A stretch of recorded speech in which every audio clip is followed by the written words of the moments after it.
Hello, dear friends. All sources agree that we are approaching a decisive turning point. Opinion piece: the end of tunnel, new rebirth, end of the cycle, spiritual purification, clearing of negativity, breakdown of the matrix. Great things are happening. Final triangulation of duality. Landing for the autumn equinox. Let's start. The last remnant of the Tibetan negative grid, the underground base in northern Tibet, has been cleared and is therefore gone forever, according to Cobra. Now, only the main surface duck grid remains, and without the spiritual support of the negative agarthans, this grid will completely collapse in a physical cycle of 7 years. That means that we are reaching the end of the tunnel, and the light can finally begin to enter the surface of the planet.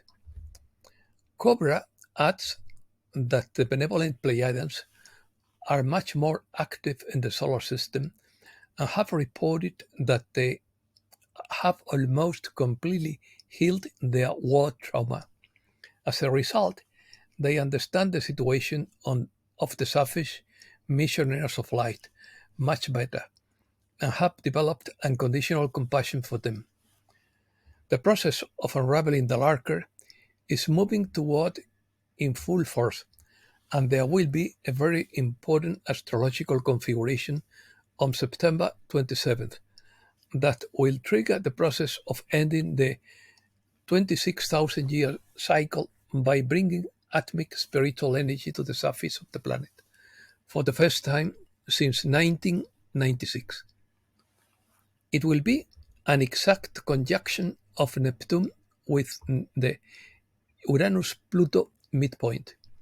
This conjunction will trigger major astrological configurations leading up to the year 2025. Until the end of October, we are in a process of spiritual transformation and purification. During that time, an impulse will arise to initiate the new rebirth from the spiritual planes. Dragon sources have communicated that we can now rise above the attacks and divert our attention from the darker aspects of reality, which will break down anyway. This reorientation is like a muscle that we can train, and it gets better with practice. The time between now and November 22nd is the time of the final triangulation of duality, which will bring many things to a culmination. This process will be done energetically through Earth's second moon. Many extremely important energetic events will happen in November. After the political crisis of the first half of November, Pluto will make its final entry into Aquarius on November 19, a huge symbolic step into the age of Aquarius. On November 24th, a very important operation of the light forces will be completed. On November 29th, strong cycle will be completed, giving way to the breakthroughs of December and January. During all that time, the dark forces may try to intensify things, but we must remain connected to our higher self and hold the light. In 2025, a 7-year process of the old reality breaking down will begin. This 7-year process will involve many sextiles between Neptune and Pluto. At the end of this process in 2032, a well-known economist, Martin Armstrong, predicts that the system as we know it will no longer exist. Also, according to sources, around 2032, the Earth's magnetic field will drop below 50% to allow the increased pre-micronova solar activity to collapse the electricity and internet-based surface civilization. All of this does not imply that the event will occur as late as 2032, as the timing of the event must still remain classified. Pearls. Great things are happening. According to Mark Sida, Telegram could hand over the data of users who break the rules to the authorities. The Telegram team has removed all problematic content from there in recent weeks, Pavel Durov said. Solar storm alert and asymmetric halo coronal mass ejection is expected to graze the Earth's magnetic field on September 25th and 26th. The impact could cause a G1 class geomagnetic storm. According to Judy Bington, the Great Awakening is just around the corner. Banks collapse and the QFS becomes operational. Landing for the autumn equinox by Starship F. We are very far along and very much in the endgame. Yes, the party was most over by the time most people woke up, but never mind. The plan came out with a bang and I have no complaints. The storm is there and it's up to us to wake up and act before we all become its prey. They don't want you to know. Will you just sit back and watch or fight for the truth? Time is running out. There is a huge panic in Hollywood about who is in the next sex tapes and a huge fear about who will be revealed. A massive agency fight has broken out, and there is infighting within the agencies between white and black hats. These infightings are due to the corruption that exists in their organizations, and the white hats are threatening to expose the corruption of their agencies. Economy. Markets calmed down before the macroeconomic storm. S&P 500 and Dow Jones hit fresh records. Stocks rally boosted by Nvidia gains. Market heads for first September gain in 5 years, but don't get too comfortable. Treasury bonds soar and dollar sinks due to low consumer confidence. Markets fall before the elections and rise after, according to a study. Gold starts the week on the rise and marks an all-time high in the face of geopolitical uncertainty. Fiat currencies are feeling the power of gold. Gold renews its historical maximum above $2,640 an ounce, gaining 5% in the last 2 weeks after the Federal Reserve rate cuts. Rising geopolitical risk, including conflict in the UK and the Middle East, has increased the appeal of gold as a safe haven asset. Goldman Sachs forecasts further growth in gold prices, projecting a rise to $2,700 by early 2025. Bitcoin rises to $63,200. The G20 countries concentrate 80% of the tourism GDP generated worldwide. According to Jack Straw, the dollar is approaching the end of its life cycle. The Treasury bond yield curve indicates that we are close to an imminent recession. Mike Christo 8 believes the Federal Reserve will implode. Consumer confidence sees its largest decline in more than 3 years. US accuses Visa of monopolizing the use of debit cards. The Justice Department accuses Visa of monopolizing the price of almost everything. Asia.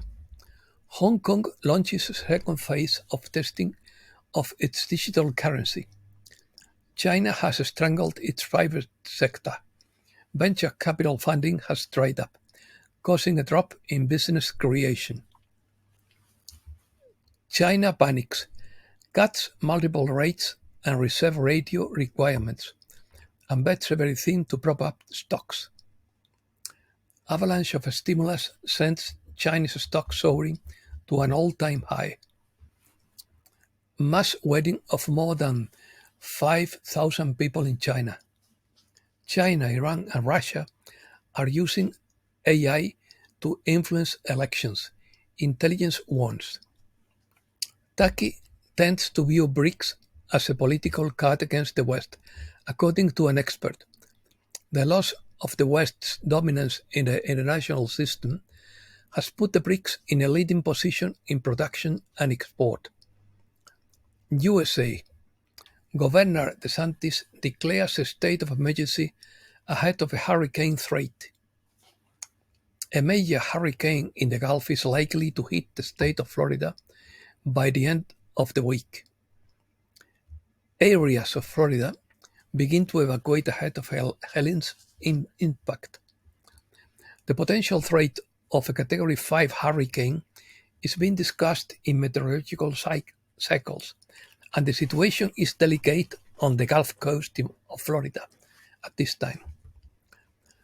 Tropical Storm Helene in the Caribbean will hit Florida as a major hurricane. Helene is expected to make landfall in or around Appalachian Bay as a Category 3 hurricane on the night of September 26th. Strikes are coming at ports of the U.S. East Coast and Gulf Coast.